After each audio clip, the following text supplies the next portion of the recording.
How's it going, everybody? Welcome to We Do Tech, and also to another tech news video where I catch you guys up on all of the latest news happening inside the tech world. Now, all of the links will be in the description below, and then also the timestamps are available, so check those out if you want to skip some of them, but please watch the entire video. But anyway, so first off, we all know that the chip shortage is affecting the entire world right now, and there's no real good news, as now 6.5 exabytes or 6.5 million terabytes worth of SSDs have been contaminated. Kioxia, hopefully I pronounced it okay, it was previously known as Toshiba, and Western Digital have reported that contamination issues have been detected at its NAND production facilities. This happened in late January, and production has since been halted.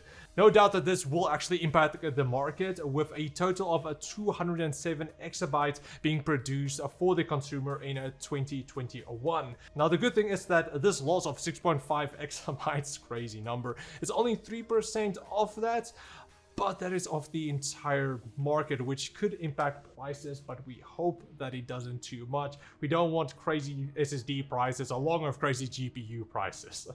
Then next up, for some good news, however, it does seem that the EU is planning on helping out with the semiconductor chip shortage, and have now outlined 43 billion euros for the development and fabrication of semiconductor chips.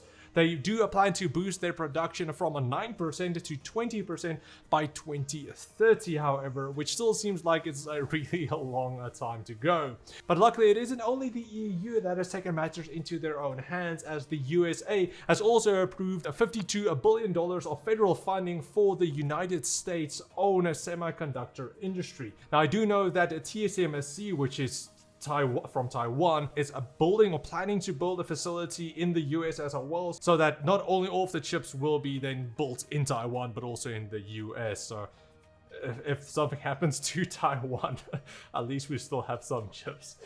That's kind of grim right there. But anyway, moving on. PlayStation users rejoice, and it has now been confirmed that Microsoft won't be the bad guys, and you will still get your hands on a Call of Duties coming to PlayStation in the future.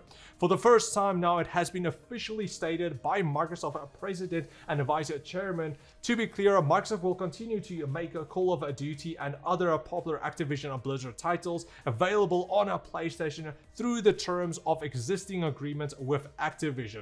We also stated that, and we have committed to Sony that we will also make them available on PlayStation beyond the existing agreements and into the future, as that Sony fans can continue to enjoy the games they love. And apparently same goes for Nintendo as well. This is definitely a good move from Microsoft, because they would have had a lot of very angry gamers on their hands.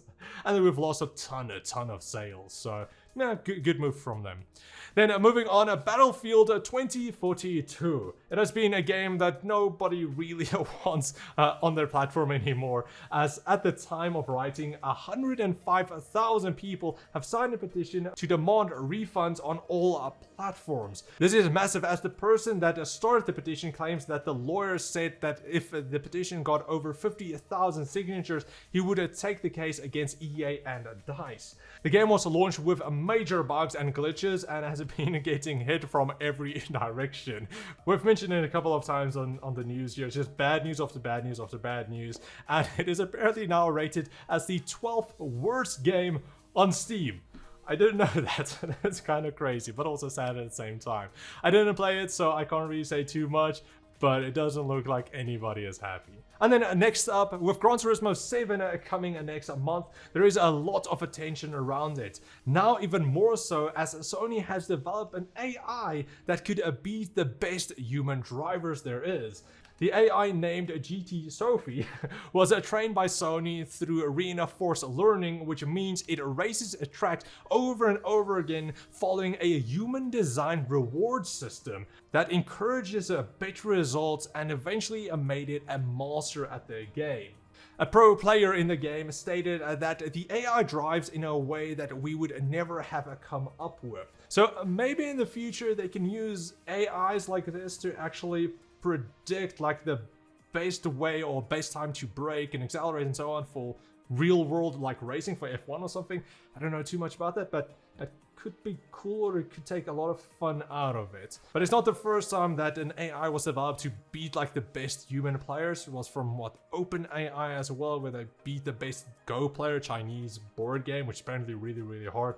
Then next up, yesterday we talked about the PlayStation 5 getting a voice command, and now we have some feedback on that. And apparently it works actually quite well. When you turn it on, there's a basic tutorial of how it works and how to use it, and after that you just say, "Hey PlayStation," and a pulsing white dot will pop up in the top left corner of the screen. After you say your command, it will appear as a text next to the dot. You can then give it different commands, such as opening up your game menu and opening up a game if you're too lazy to actually go down to the game, or you can even turn it off if you really want. If you're a bit paranoid of the voice assistants and everything, you can do that as well. But I'm not exactly sure how far you can go with a voice assistant on PlayStation.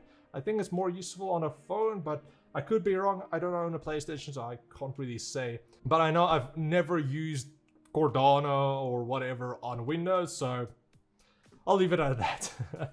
Next up, we're all super excited for Intel's Arc GPUs coming soon. Well, they might come a bit later than sooner, unfortunately, as there are rumors going around that the planned March or April release will be pushed back to June or July. Apparently, this is to sort out driver issues. Now, this is actually a good thing because it does give them more time to produce more GPUs, hopefully, and also better polish up the product. We don't want another Battlefield 2042 fiasco going on again. This will also allow them to get a last-minute tests done, and then also send samples over to some businesses like reviewers here. I'm not sure if we're actually going to get one. Hopefully we can, but yeah, you guys will see once it's actually available, if we were lucky enough.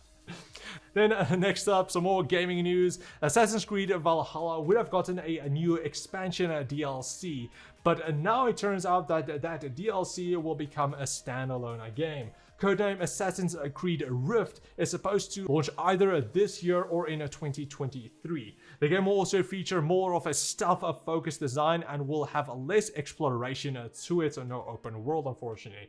This title will come between Valhalla games and then also the upcoming Assassin's Creed Infinity. And then lastly, yesterday we saw a lot of first impressions of the new Samsung S22 and S22 Ultra, and it does seem to be a bit like Apple's route, whereas really minor improvements from like the previous generation, the S21, but nothing really game changing. It's a multi-software upgrade and then some changes to the screen and some changes to the cameras, but probably the biggest difference is just how it feels, because apparently the edges are really sharp. Mr. Who's the Boss was actually able to like cut a cardboard with it because of the edges being that sharp, but we'll see how it actually fits in your hand. Now, it does still seem like a great phone and definitely worth it to check out. The only thing is that they are pretty expensive though, starting at $800 and going all the way up to $1,600 for the Ultra version. The lineup is still the same as well, with the Galaxy S22, S22 Plus, and then the S22 Ultra model being available. But of course, this is first impressions. We'll have to wait for reviews and actually see how they perform with cameras and all of that. But so far, it doesn't look like if you have a S21, you would need to upgrade to the S22. If you're a bit lower than that, or just a new phone, then this could be an option. I might need to upgrade my phone maybe for something like this, but we'll still have to wait and see. But that price point, I'm a bit worried. But anyway, that's pretty much it. I do hope you guys enjoyed it. If you did, please like, subscribe, and comment like always. Again, all of the links are available down in the description, and I will check off you guys tomorrow with another Tech News video. Cheers, guys.